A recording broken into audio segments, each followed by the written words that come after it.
It is a mystery of the ages, what we see before we die, and then what is on the other side. Some doctors admit they don't like to talk about end-of-life experiences for fear they might be ridiculed.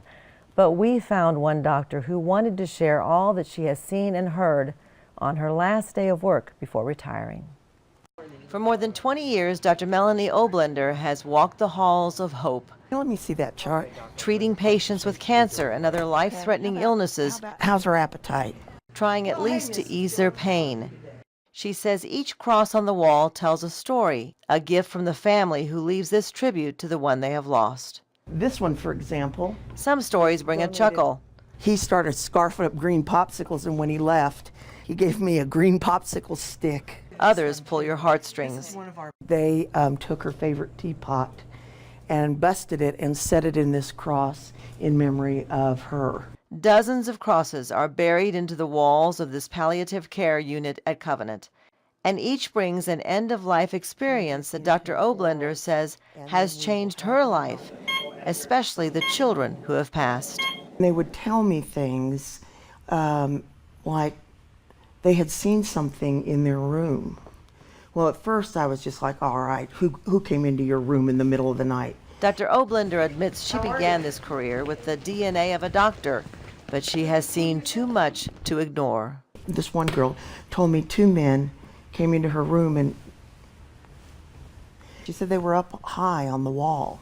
Some people might think it's delirium, but the difference, according to hospice experts, is the clear-headed narrative that comes when patients explain an end-of-life experience. She told them, no, no, I'm not ready. And they just kind of bowed and nodded and left. And there was another little girl with just a short time to live who told Dr. Oblender about someone who came into her room. And this little girl looked at me and she said, Jesus came and sat with me. People see amazing things. Angels, a man in the room dressed in a robe. Dr. Melanie Oblender says the kids are convincing, but she has heard just as many stories from adults at the end of life. You'll see them reach and try to pull whoever is up there to them.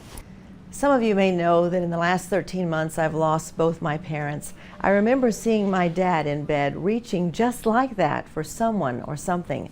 And then later, Mom on 2 different occasions told me Ellis came to see me this morning. Ellis was her brother, but he had died a few months earlier.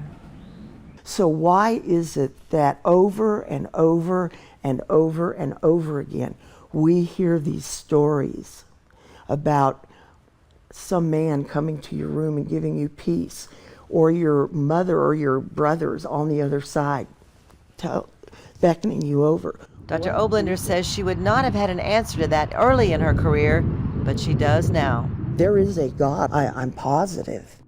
And now I realize that God doesn't inflict cancer.